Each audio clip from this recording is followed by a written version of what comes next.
Hi everyone, this is Javed. Welcome back to. तो दोस्तों आज हम लोग पढ़ेंगे प्रस्तावना। ठीक है, तो प्रस्तावना जो संविधान का इसे आत्मा कहा जाता है। किसी ने संविधान के इसे जन्म कुंडली कहा, तो किसी ने संविधान का परिचय तंत्र कहा। ठीक है, तो हम चलिए समझते हैं प्रस्तावना को। जो प्रस्तावना है,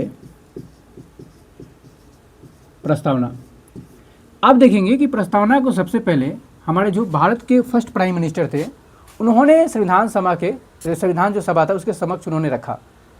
तो कब रखा था?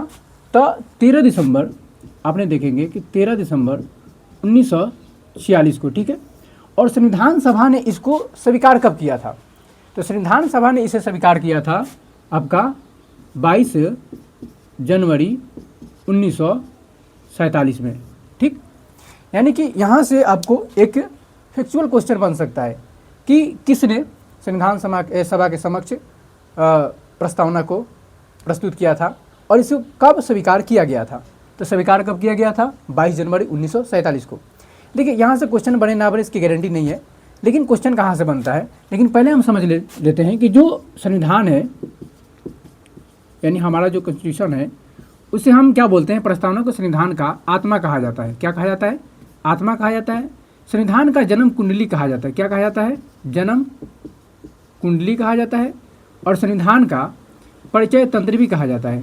परिचय तंत्र भी कहा जाता है। संविधान का अगर देख ले तो आत्मा कहा जाता है, जन्म कुंडली कहा जाता है, परिचय तंत्र कहा जाता है, संविधान का सिद्धांत भी कहा जाता है। ठीक है, यानी इतने रूपों में हम इसे जानते हैं। आखिर ये बात क्यों कहा जाता है संविधान का आत्मा? आप सोचे एक मिनट के लिए कि जब एक इंसान विवश हो जाता है, जब उसे लगता है कि चारों तरफ से उसके रास्ते बंद हो चुके हैं, तब वो अपने अंतरात्मा की बात सुनता है, अपनी आत्मा की बात सुनता है। उसी तरह जो संविधान है, जो प्रस्तावना है, जब हम संविधान संशोधन किया जाता है, ये जो हमारे सुप्रीम कोर्ट है, जब उसमें किसी प्रकार के व्याख्या करना होता है तो इस प्रस्तावना का हेल्प लिया जाता है, क्योंकि ये संविधान के क्या है? आत्मा है, याद रखेंगे। और हमारे जो भी संविधान निर्माता थे, ये दर्शाता है कि संविधान का आत्मा है, जन्म कुंडली है। अब देखिए, अब प्रस्तावना देखेंगे तो प्रस्तावना की शुरुआत कैसे होता है? हम नंबर 1, हम भारत के लोग, भारत के लोग। अब एक मिनट के लिए सोचें कि प्रस्तावना की शुरुआत होता है हम भारत के लोग। सपोज डेट आप एक मिनट के सोच के देखें कि अगर इसी प्रस्तावना को हम भारत के लोग से शुरू ना करके हम करते, हम भारत के, क्या करते हैं? भारत के हिंदू, ठीक है, भारत के मुस्लिम, भारत के सिख, ऐसे ही भारत के जैन, पारसी, बौद्ध हैं, उनको एक स्पेशली तौर पर रिप्रेजेंट कराया जाता। यानी कि हम भारत के लोग, याद रखेंगे, हम भारत के लोग। अगर प्रस्तावना में नहीं लिखा होता, अगर उसके जगह लिखा होता कि हम भारत के हिंदू, हम भारत के मुस्लिम, हम भारत के सिख, हम भारत के ईसाई, तो क्या भारत आज एक सेकुलर स्टेट बन पाता? नहीं बन पाता। सीधा जवाब है, नहीं बन पाता। लेकिन भारत एक सेकुलर स्टेट है, धर्मनिरपेक्ष है, पंथ निरपेक्ष राष्ट्र है। फिर भी देखेंगे आप कि जब 42nd अमेंडमेंट होता है, कौन सा? 42nd कब होता है? 1976 को होता है। यानी कि 42वें संविधान संशोधन 1976 को आपका अमेंडमेंट होता है। और फिर जा करके संविधान में देखेंगे समाजवादी और आपका पंथ निरपेक्ष, ठीक है, और इधर एक अखंडता, 3 शब्द को जोड़ा जाता है। आप याद रखें, क्योंकि यहाँ से क्वेश्चन बनते हैं और बहुत सारे क्वेश्चन बने हैं, यूपीएससी हो, स्टेट पीसीएस हो, या अदर कोई कॉम्पिटेटिव एग्जाम हो। तो 42वें संविधान संशोधन 1976 के बाद और 77 में इसे ये प्रभावी हो जाता है। ठीक है, तो जोड़ा गया, कब जोड़ा गया? 1976 में जोड़ा गया। ठीक है, 42वें संविधान संशोधन का अंतर्गत। क्या उसके पहले भारत जो था धर्मनिरपेक्ष राष्ट्र नहीं था? ये आपको दिखाता है हम भारत के लोग। इसका मतलब क्या हुआ? हम भारत के लोग मतलब हिंदू, मुस्लिम, सिख, ईसाई सब एक हैं। हम भारत के लोग, भारत किसी स्पेशल किसी धर्म को मतलब कि तटस्थता के साथ निभा रहा है, किसी विशेष धर्म को ना उसको सपोर्ट करेगा ना उसका विरोध करेगा, यानी जो हमारा राष्ट्र है। ठीक है, दूसरी चीज़ आप देखेंगे कि हम समझते हैं इसमें हम भारत के लोग, भारत को संपूर्ण प्रभुत्व, याद रखेंगे, दूसरा शब्द आता है प्रभुत्व, प्रभुत्व, संपन्न समाजवादी, तीसरा समाजवादी, समाजवादी, धर्मनिरपेक्ष,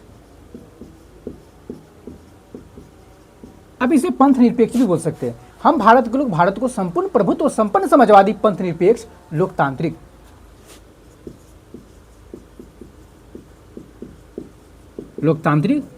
गणराज्य बनाने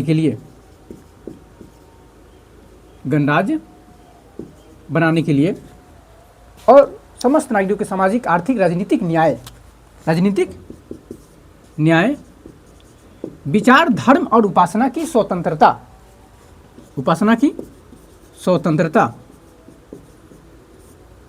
प्रतिष्ठा अवसर की समता प्राप्त करने के लिए व्यक्ति की गरिमा और राष्ट्र की एकता और अखंडता सुनिश्चित करने वाले बंधुत्व बढ़ाने के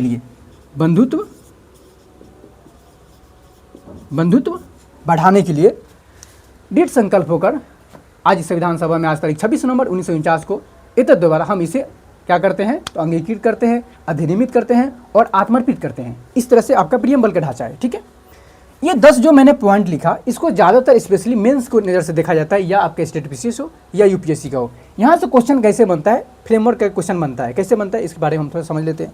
जैसे आप देखेंगे पंथ निरपेक्ष और धर्मनिरपेक्ष हमने बोला, यानी कि समाजवादी हो या धर्मनिरपेक्ष हो, और एक इसमें और वर्ड जोड़ा गया था अखंडता। कौन सा? अखंडता। ठीक है, यानी कि ये 3 जो शब्द जोड़ा गया था, हमने आपको अभी बोला 42वें संविधान संशोधन 1976 के द्वारा इसको जोड़ा गया। ठीक है, कुछ चीज़ें जो है प्रस्तावना में डाला गया है। कहाँ से लाया गया है? तो एक यूएसएसआर यानी कि सोवियत संघ उस समय का, आज का तो रूस बन चुका है, और फ्रांस के कुछ थे। कौन कौन थे? अब यहाँ पे देखेंगे स्वतंत्रता, समानता और यहाँ पे बंधुत्व, ये 3 जो शब्द हैं ये आपके फ्रांस के संविधान से देखा गया है। ठीक है, और इसमें कुछ शब्द है जैसे कि आप समझ सकते, जैसे न्याय में हमने क्या बोला, प्रस्तावना पढ़ेंगे तो न्याय में लिखा हुआ सामाजिक आर्थिक और राजनीतिक न्याय, ये लिया गया है यूएसएसआर के संविधान से। तो यहाँ से क्वेश्चन बनते हैं, बने हैं और बनेंगे भी। क्या था, क्योंकि प्रियम्बल से ज़्यादा क्वेश्चन नहीं बनते, 17 से 18 क्वेश्चन काफ़ी हैं, इससे आगे क्वेश्चन बन ही नहीं सकते हैं।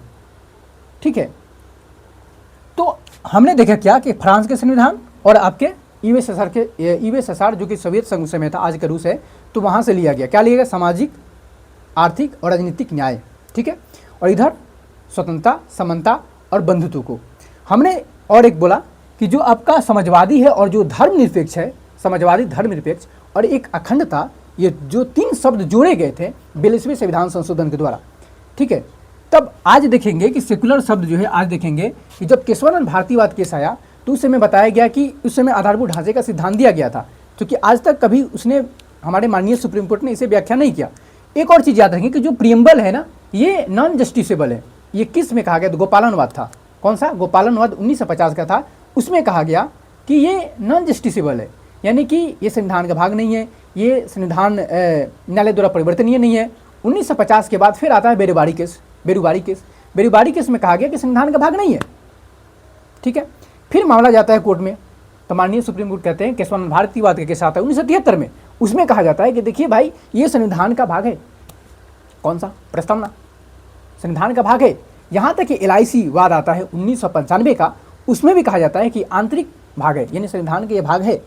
तो याद रखिए कि 2 केस था, एक आपका गोपालन था, ठीक है, और एक था आपका बेरुबारी केस, जिसमें कहा गया कि संविधान का भाग नहीं है, और 2 केस जो केशवानंद भारती केस और LIC वाद, जिसमें कहा कि संविधान का भाग है। आपसे इसी स्टेटमेंट वाइज क्वेश्चन पूछा जा सकता है, या क्रोनोलॉजिकली हिसाब से क्वेश्चन इसमें पूछा जा सकता है। तो 1950, 1960, 1973, 1995 ऐसे क्या आप याद रख सकते हैं।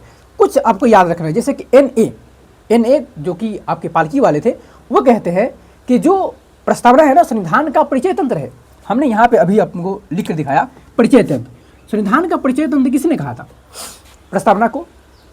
तो NA जो थे आपके पालकी वाले, उन्होंने कहा था। एक और चीज़ आप देखेंगे, AK अय्यर, जिसे हम बोलते अलादी कृष्ण अय्यर, जो कि संविधान सभा के अध्यक्ष थे, उनका कहना था कि ये दीर्घकालिक सपनों का विचार है। क्या? प्रस्तावना जो है संविधान का दीर्घकालिक सपनों का विचार है, या उनको उसको बोला कि झलक है। तीसरा, यहाँ से स्टेटमेंट का क्वेश्चन बन सकता है, क्या बन सकता है कि हमारे थे के मुंशी, जो कि प्रारूप समिति के क्या थे? सदस्य थे। अब याद रखेंगे, मैं आपको वो सारी चीज़ें बता रहा हूँ जो जरूरी है। ठीक है, तो के मुंशी साहब कहते हैं, जो कि प्रारूप समिति के सदस्य थे, वो कहते हैं कि जो प्रस्तावना है ना, प्रस्तावना वो संप्रभु लोकतांत्रिक गणराज्य के भविष्य फल है। क्या है? भविष्य फल है। तो 3 स्टेटमेंट आप याद रखेंगे। इतनी सारी चीज़ें हमने बताया आपको, इसके अलावा क्वेश्चन बनेगा ये हम नहीं कर सकते। इसलिए नहीं कर सकते क्योंकि मैंने मेन चीज़ आपको बताया रिवीजन टाइप में, ठीक है। और देखिए पूरी तरीके से अगर हर चीज़ लिखा जाए ना तो बहुत लंबा हो जाता है, वो नोट्स नहीं होता है। नोट्स इंपॉर्टेंट चीज़ होता है। जैसे हमने 4 चीज़ें छोड़ी है, पहला एक 1950 का बाद, 1960 का और 1973 का, 1995 का, इसे अपने नोट में लिखें और रिवीजन का टाइम इसे रिवीजन करें, ठीक है। तो उम्मीद करता हूँ कि आपको समझ में आया होगा। चलिए हम फिर मिलेंगे नेक्स्ट वीडियो में। Thank you.